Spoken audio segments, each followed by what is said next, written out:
ಶಿವಣ್ಣ ಮಾಮ ಹಾಗೂ ಪ್ರಭುದೇವ ಸರ್ ಅವರು ಸಿನಿಮಾ ಕರ್ನಾಟಕ ಡಮನಕ ನೋಡ್ಕೊಂಡ್ಬಂದ್ವಿ. ಬಹಳ ಅದ್ಭುತವಾಗಿದೆ ಸಿನಿಮಾ.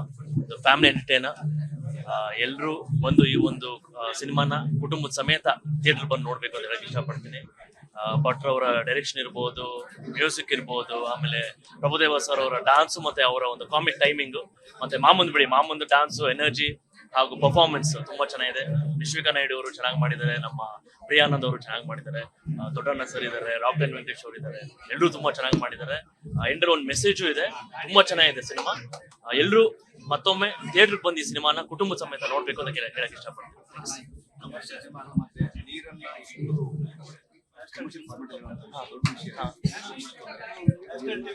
ಯಾವ್ದು? ನೀರಿನ ಬಗ್ಗೆ ಅದು ಸಿನಿಮಾ ನೋಡಿದಾಗ ಗೊತ್ತಾಗುತ್ತೆ. ಬಿಟ್ಟಿರೋದು ಬೇಡ ಟಾಪಿಕ್ ಅಂತ. ಅದು ಸಿನಿಮಾ ನೋಡಿದಾಗ ನಿಮ್ಗೆ ಗೊತ್ತಾಗುತ್ತೆ ಯಾವ ಒಂದು ಟಾಪಿಕ್ ಅವ್ರು ಮುಟ್ಟಿದ್ದಾರೆ. ಸೊ ಬಹಳ ಇಂಪಾರ್ಟೆಂಟ್ ಟಾಪಿಕ್ ಅದು. ಅದನ್ನ ತುಂಬಾ ಚೆನ್ನಾಗಿ ಹೇಳಿದ್ದಾರೆ ಭಟ್ರು. ತುಂಬಾ ಚೆನ್ನಾಗಿ ನಿರ್ದೇಶನ ಮಾಡಿದ್ದಾರೆ. ಡೈಲಾಗ್ಸ್ ತುಂಬಾ ಚೆನ್ನಾಗಿದೆ. ನೀವೆಲ್ಲರೂ ಮತ್ತೆ ಥಿಯೇಟರ್ ಬಂದು ಸಿನಿಮಾ ನೋಡ್ಬೇಕು ಅಂತ ಇಷ್ಟ. ಅದು ಒಂದು ಲೈನ್ ತುಂಬಾ ಚೆನ್ನಾಗಿದೆ. ಯಾರ್ಯಾರು ನೀವು ಊಟ್ಬಿಟ್ಟು ಹೋಗಿರ್ತೀರಾ, ನಿಮ್ಮ ಬಂದಿದ್ದಾರಿನ ಮರಿಬಾರ್ದು, ಮತ್ತೆ ನಿಮ್ಮ ಊರು ನಿಮ್ಮತನ ಬಿಟ್ಕೊಡ್ಬಾರ್ದು, ಮರಿಬಾರ್ದು ಅಂತ ಒಂದು ಲಾಸ್ಟ್ ಅಲ್ಲಿ ಅದೊಂದು ಮೆಸೇಜ್ ನ ತುಂಬಾ ಚೆನ್ನಾಗಿ ನಮ್ಮ ಯೋಗರಾಜ್ ಭಟ್ ಸರ್ ಹೇಳಿದ್ದಾರೆ ಅಂತ ಹೇಳಿ ಇಷ್ಟಪಡ್ತೀನಿ. ಸಖತ್ತಾಗಿದೆ ಅವ್ರ ಕಾಮಿಡಿ ಟೈಮಿಂಗ್, ಮತ್ತೆ ಆ ಒಂದು ಭಾಷೆ, ಹಳ್ಳಿ ಕನ್ನಡ ಭಾಷೆ, ಮಾಮೂನ್ ಜೊತೆ ಆ ಒಂದು ಬಾಂಡ್. ಯಾಕಂದ್ರೆ ಇದಕ್ಕಿಂತ ಮುಂಚೆ ಅಪ್ಪ ಅಮ್ಮನ ಜೊತೆ ಒಂದು ಡಾನ್ಸ್ ಮಾಡಿದ್ರು ಲಕ್ಕಿ ಮ್ಯಾನ್ ಅನ್ನೋ ಸಿನಿಮಾಲಿ. ಸೊ ಇದ್ರಲ್ಲಿ ಮತ್ತೆ ಶಿವಣ್ಣಮ್ಮನ ಜೊತೆ ಒಂದು ಸ್ಕ್ರೀನ್ ಸ್ಪೇಸ್ ಶೇರ್ ಮಾಡಿದ್ದಾರೆ. ತುಂಬಾ ಚೆನ್ನಾಗಿದೆ ಅವ್ರದ್ದು ಕಾಮಿಕ್ ಟೈಮಿಂಗು.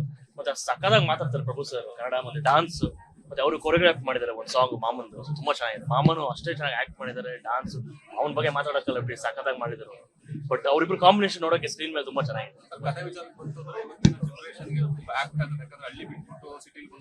ಹೌದು ಇಲ್ಲ, ತುಂಬಾ ಚೆನ್ನಾಗಿದೆ. ಈಗ ಆ ಒಂದು ಏನಂತೀವಿ, ಒಂದು ರೀಸನ್, ಮತ್ತೆ ಅದೇ ಬಂದಿದ್ದಾರೆ ಮರಿಬಾರ್ದು, ಹಾಗೆ ಆ ಒಂದು ಥಾಟ್ ನ ತುಂಬಾ ಚೆನ್ನಾಗಿ ಹೇಳಿದ್ದಾರೆ ಭಟ್ರು. ಸೊ ನೀವು ಸಿನಿಮಾ ನೋಡಿದಾಗ ಇನ್ನೂ ಗೊತ್ತಾಗುತ್ತೆ, ಆ ಡೈಲಾಗ್ಸ್ ಮುಖಾಂತರ ಇನ್ನೂ ಸ್ಪಷ್ಟತೆ ಒಂದು ಬರುತ್ತೆ ಹೇಗಿದೆ ಅನ್ನೋದು. ನೀವೆಲ್ಲ ಬಂದು ಸಿನಿಮಾನ, ಮಾಮೂನ್ ಫ್ಯಾನ್ಸ್ ಇರ್ಬೋದು, ಪ್ರಭುದೇವ ಸರ್ ಫ್ಯಾನ್ಸ್ ಇರ್ಬೋದು, ಕನ್ನಡ ಫ್ಯಾನ್ಸ್ ಇರ್ಬೋದು, ಅವರೆಲ್ಲ ಬಂದು ಈ ಒಂದು ಸಿನಿಮಾನ ಥಿಯೇಟರ್ನಲ್ಲಿ ವೀಕ್ಷಣೆ ಮಾಡ್ಬೇಕಂತ ಹೇಳಿ ಇಷ್ಟಪಡ್ತೀನಿ. ಕುಟುಂಬದ ಸಮೇತ ಬುಕ್ ಮೈ ಶೋ ಇರ್ಬೋದು, ಮಾಲ್ ಇರ್ಬೋದು, ಸಿಂಗಲ್ ಸ್ಕ್ರೀನ್ ಇರ್ಬೋದು, ಎಲ್ಲರೂ ಕನ್ನಡ ಸಿನಿಮಾನ ಥಿಯೇಟರ್ಗೆ ಬಂದು ನೋಡಿ, ಫೋನ್ಗಳಲ್ಲಿ ನೋಡ್ಬೇಡಿ ಅಂತ ಹೇಳಿ.